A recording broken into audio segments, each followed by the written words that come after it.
The Tech It Up Talk podcast aspires to educate, inform, and inspire educators from teachers to school leaders on tips, tools, and resources to support the integration of technology into classroom instruction. You ready? Here we go. You're listening to Tech It Up Talk with Dr. Mac, your host with the most passion for supporting educators from teachers to school leaders with the integration of technology. Today, we're going to explore how technology is really shaping the future of college, career, and military readiness. Now, as industries continue to evolve and digital skills are really becoming more of a non-negotiable, we really want to expand on how educators can really ensure that students are truly prepared for success beyond the classroom. And I have the perfect guest today, Dr. Amanda Brantley, who's an innovative educator and, of course, and contributing author to the Get Your Tech Together book, Rethinking School Culture in a Digital Age. And in her chapter, Tech Forward Education, Cultivating College and Career Readiness in a Digital Era, she really unpacks a CCMR framework and really provides actionable steps to help schools kind of replicate and think about how they can also implement these frameworks and really create these meaningful learning environments for students. And so I want to welcome to the Tech It Up Talk podcast, Dr. Amanda Brantley. Welcome. Super excited to have you here. Yes. So just share with us a little bit about your background and in education and really what led you to put a focus on college and career readiness. Yeah, so I think that I'm creeping up on 20 years in education. In a large variety of roles and organizations. So I started as a career and technical education teacher, which really lends itself to CCMR. From there, I became a CCMR or a CTE coordinator. From there, I moved to a state education agency as a CTE coordinator, did some statewide work, and then came back to the district level as director of college, career, and military readiness, where I served for about 5 years in my most recent role. And these days, I am a consultant for a private firm that supports Department of Education in all things CTE, Perkins 5, work-based learning, apprenticeship, those types of things. So have always had a passion for career and tech ed, have always had a passion for CCMR, and was really excited when you approached me about the book project, about what we could talk about as far as integrating technology into the CCMR space and what we've done with that in the past. Yes, we sure did. And I'm so glad that you decided to join the project because it really is impactful for a lot of different schools and school leaders to really take a look at. And I hope that you guys can grab a copy of that book and get more information. But we are going to dive in a little bit about her chapter. And so she really emphasizes the urgency for preparing students for this tech-driven future. And with that, Dr. Brantley, can you share some of the biggest challenges that schools face and really ensuring students are college, career, and military ready?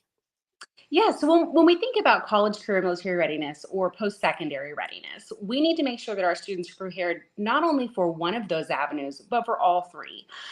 Kids are going to change their mind. You know, they may say like, I'm going direct workforce. And then after their senior year, community college might be the route for me. Or, hey, I'm headed to a 4-year university and 6 weeks into the first semester, like, nope, this isn't for me. Get me out. I'm ready to go to work. So we need to make sure our students are prepared for both sides of that coin. At the same time, the tech skills are huge. You're going to need that no matter where you are, no matter what industry you're in. And different industries are driven by different skills. But if we can have our students with a basic layer of technology, if you will, as they leave us, then they'll be able to navigate those avenues successfully. I love that. And you introduced this CCMR framework. Can you kind of share with us and explain like what is it and why is it so critical for schools and districts to consider? Yeah, so the CCMR framework was really the portrait of a graduate. What does a student look like when they leave us to go into the post-secondary world? And from that, we kind of backward mapped what skills do we want them to carry along with them? Not only technical skills, also soft skills or employability skills, if you will. What do they need to know content-wise, as well as how do I fit into the world? How do I fit into the workplace? How do I fit into academia? So we took a good cross section of our district. So we had teachers, we had administrators, we had some parents and community members. And we came together to say, like, hey, what does a kid need when they leave us? And then backward mapped that PK through 12. What do we need to do to prepare our students? A lot of that was focused on technology. We had some middle school teachers that mentioned, like, when a kid gets to me, they can type a little bit because that's what they've been taught, but they can't put together a cohesive slide deck. And that's something you're going to need as they start to put together presentations. And we all know that's something you're going to need in the workforce, really regardless of what your occupation is. I worked on a deck today. My husband's an engineer. He works on decks every day. We are in two completely different worlds. We've got the same skills that we have to have as a basic foundation. So the framework team really helps to hone in on what is it that we want our students to carry with them in their toolkit. In the book, we talk about, here are the steps that we took. There's a framework that could be utilized by anyone wanting to take on a similar type of project or task. And it really helps to start with the what is it that we need to then determine and how will we get them there. Well, I love that. One of the things that really stood out to me is that you allow for various stakeholder voice and a part of this framework, which I think is really critical because you find often sometimes that is really like district heavy that may create these frameworks and just go out and implement them. But the fact that you kind of brought in the different voices to help with supporting and implementing, I think really gave its greater success, and which is I'm about to get into the next question. So can you share like the success of your implementation and like what were some key factors for the success of implementing this framework? So exactly what you just said, the ground level buy-in is paramount for anything like this to actually work. If the people that will actually be doing the work day in and day out don't feel like they had a voice, don't feel like they were part of creating it, it's really unfair to then turn around and ask them to carry out the implementation. So ensuring that we had teachers from every level, that we had administrators, that we had folks that were CTE as well as core, having a good cross section so that they could all come together and say, like, well, my perspective in my classroom is this, or what I'm seeing from kids when they come into my workplace is this. Having that buy-in was very integral to the success. In addition to that, having the differences in viewpoint was really effective as well. So you may say, well, I know that these kids can use this type of equipment or this machinery because I taught them this in my classroom. I taught them this in my lab. Well, okay, but then we sent them out for work-based learning and the employers are reporting back that while they could do it with you step by step, side by side, they weren't able to replicate it as well on their own in the workplace. So what is it that we need to do to help beef up those skills for them? Do we step back and, using my teacher talk, do we do less we do and more you do? What does that start to look like? So I think one, the buy-in, to the differences in viewpoint, the different types of stakeholders that we had involved, and then also the way that we went about developing the framework. So it wasn't just a one and done meeting. It was a series of meetings. We had specific topics that we were going through in each. In the very first, we did just kind of a landscape survey. What do our kids look like? What are we seeing when they're going to college? What are we seeing when they're going into the workplace? What are we seeing when they're in high school or middle school or elementary school? What do we think we're doing well and where do we think our growth areas are?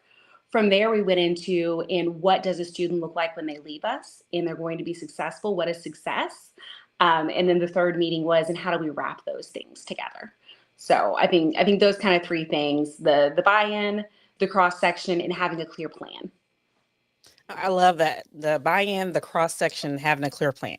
And which was kind of leading me to my next question. What were some key actionable steps that if someone wanted to take and replicate this to implement into their school system or their district to work effectively, what would be some of the first steps that you would suggest that they take to start this process? Yeah, so I think the very first thing is making sure you've got the right folks at the table.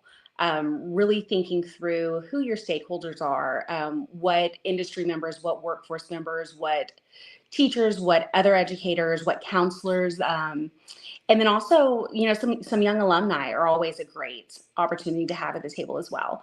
But really, who should be at the table is your number one. From there, not necessarily going at it with this is our plan and this is how we're going to do it. You could absolutely pick up a copy of the book and check mark, here's all the things we're going to do. But developing the plan with your group is going to get you so much farther. It would be a good skeleton framework to have, but really saying like, Dr. Mack, what do our kids really need? What is it that we are really searching for? I think is your next step. So who should be there, and then together, and what should we tackle? And I love that you included alumni. Like, who thinks about going to students that who were previously with you, serve, or now are either in post-secondary or in the workspace to come back and kind of offer and support and lend their voice. So I love that, as well as having community members and of course your current staff. But I love that if you have the right people at the table with the voice, it really makes a paramount of a difference in the implementation and effectiveness of the plan. And no matter whether it's for college and career readiness or any implementation of some new idea, I think having various perspectives at the table, regardless, definitely helps with creating a plan that has that buy-in at the ground level, like you said, instead of it just being a top approach, that's top-down approach. It's kind of like meeting in the middle and getting the advice and support from those in between. I love that. I love that. Yeah. And so how can schools, like when they're thinking about creating this framework, start to think about how technology and emerging technologies and industry certifications start to really help support students for their future careers? Yeah, so the way that we tackled this was really kind of a two-prong approach. So we had, what are the specific tech skills that we know kids are going to need? We know that everybody needs to be able to run Google Suite or Microsoft Suite or whatever that may be. Like, what are the things they need to be able to do? How do they have digital literacy? How do they know that what they're looking at is a factual document, is from a reputable source? How do we make sure that they're pulling those pieces along? If they are integrating AI, how are they doing it with the highest value to what they're getting, but also in the most ethical way? So making sure that all of those pieces are there as a foundation for all students. Then, as you talked about industry certification and specific technology related to industry, we kind of drill down to students in specific programs of study. So for example, I'm going to pull construction and health science. So those are two of our largest and two of our highest need in the state of Texas, as well as nationwide. If you look at labor market data, those are very high need, that have in demand and high wage occupations. From that, they also have a whole lot of technology and equipment. Think about when a medical assistant comes in to take your vitals.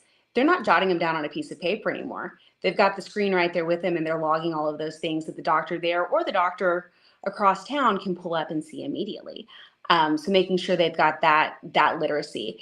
If it is a program that is like phlebotomy, what is the technology they're going to use within that? Are they going to have a centrifuge? Are they going to have whatever labeling materials they may need? In construction, it's not only can you use the equipment, but can you use it safely, right? If you've got a lathe, how are you going to make sure you're getting the wood cut the way it needs to be without also cutting your hand off? So having those specific hard skills for the industry that those students want to enter, as well as that foundation base of here's digital literacy, here's actual computer skills. What is it that you're going to need? Oh, I love that. I love that. And so what advice would you give school leaders or educators who are looking to really expand their college, career, military readiness efforts, but struggling with resources or implementation? Yeah. So that's always the struggle, right? Again, I said almost 20 years in public ed. There's never enough time. There's never enough money. There's never enough people. So how do we make that happen? And I think it's really relying on the people that are around you that are passionate about the outcomes for students. And if someone is in education, they are going to be passionate about what is the outcome for my student. But helping everyone to see that we're looking for the same thing. We're looking for the same outcome. You may think you want them to pass their third grade reading test, but you really want them to be a successful adult. So I what love is that. it that we're all going to do to work together to get the students there? So looking for the folks with passion, bootstrapping where you can, and the rest is going to fall into place. For a lot of our program expansion, we did a lot of grant writing, and we were very successful with that, and that allowed us to bring in more staff. It allowed us to bring in more equipment. It allowed us to expand classes. So looking for the money where the money can be found, and then also industry partnerships. So if you are not afraid to ask, you're going to find whatever it is that you need. We were best of friends with our Chamber of Commerce and our Economic Development Corporation, and anything we needed, we would ask them for it. Can you do this? If not, who do you know that can? And industry wants you to have successful young adults as well, because they need them next. So they are going to be there to support you. So finding the passionate people, searching for that free funding that's out there, and then asking. Don't be afraid to ask. I love that. Now, I have the pleasure of working with you in this, and so I have firsthand experience, and even the students benefiting from, going out and being a part and being interns into industry, and from some of the partnerships that you formed. And I don't know if all school districts offer that or create those opportunities for students, but can you just share, like, how would one shape that opportunity for students in that ask? To be able to kind of expand, beyond their four walls of the classroom or even the school year, because this was happening in the summer, to kind of create those opportunities for students. Yeah, so specific to work-based learning, and we ran this program for all juniors and in some years seniors as well, not necessarily students that had been on a CT program of study. So it was an opportunity that we had for all of our students to try to take advantage of.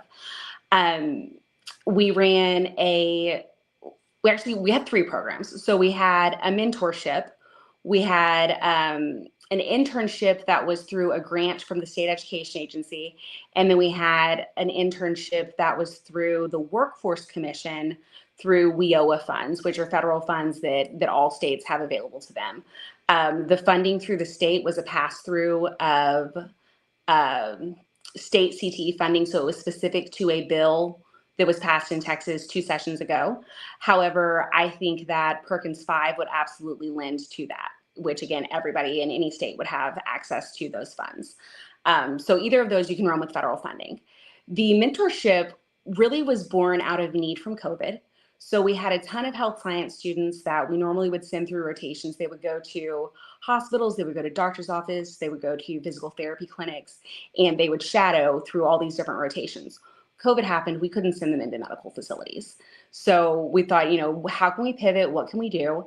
And we came up with a virtual mentorship. So it started with a small group of students connecting with a small group of health industry professionals, and it was fantastic. And from there, we took it one step further, and it was like, okay, how can any of our kids in a practicum senior level CTE course relate to any industry member, and what type of questions can we have for them? So we came up with this skeleton frame of, your first topic is going to be opportunities in this industry. Your second topic is going to be, and how did you as the professional get there? What was your journey? What did it look like? The third session is going to be, and what does the student need to do to get themselves in their same situation? And then we had success to the point where mentors were keeping their kids for 2 years. They got them as a junior. They kept them through a senior. They were helping them fill out their FAFSA and their college applications. It was a really amazing opportunity for our kids. And that was a no-cost lift. It was the ask. We put the ask out to industry. The funniest story is we had one student that wanted to be a mortician. So we searched our network far and wide. We were on LinkedIn. We were calling people, who knows who, linked them up with somebody in Oregon who was a mortician and was willing to be a mentor. So you've got to hunt the leads sometimes, but people are there and they want to help. So that was the mentorship program. The internship program is grant funded, or was grant funded. And we were able to get those funds for 4 or 5 years, I believe. And that allowed for our students to go into industry as well as different departments within the school district and be paid a fair wage comparable to what they would make out in the community. Where our district was, Chick-fil-A was the big employer. They paid the most, they pulled the best kids. So that's who we had to try to keep up with. So these students were making $16.75, $17 an hour. While they were in a high quality work-based learning placement. So they weren't sweeping floors. They weren't filing documents. They were actually doing things that they would be doing in the industry later with a mentor on site with them, saying like, hey, this is what I do. This is why I do it this way. Why don't you try to do some of these other things? So that's one of the programs that I'm really proud of. I think we did a lot of really great things for a lot of kids. We probably funneled about 120 students over 5 years through that program, all with placements of where they wanted to end up as an adult. Then the WIOA opportunity that I mentioned, that was really interesting because it was for students that fell below a certain household income. So it was our more needy students were actually getting funding through the Workforce Commission to have similar experiences to our internship students, but they got to go longer. So they were actually earning more over the course of the summer, and Workforce Commission was also able to help them with anything they needed.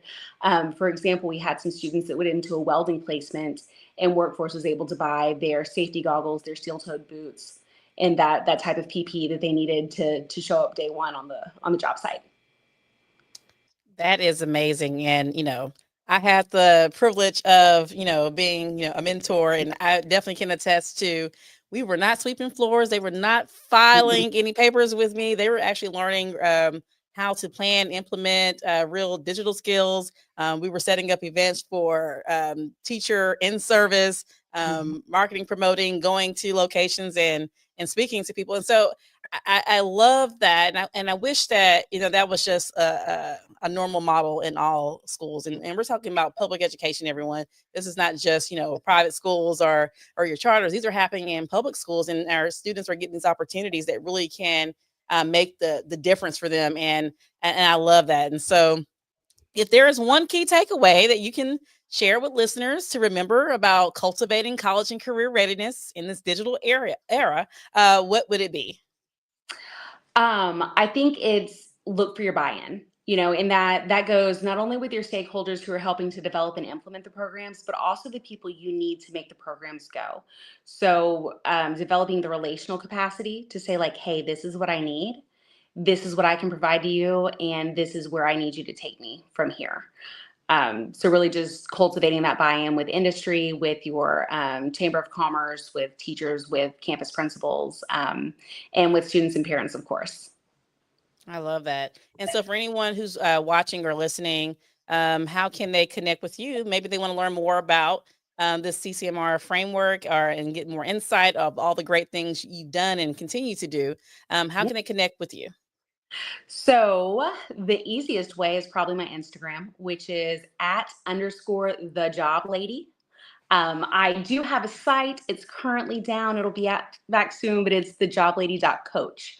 But has all my info there, and absolutely love connecting with others, hearing about what you've got going on, what you may need help with. You can also find me on LinkedIn, just Amanda Brantley. Search for that.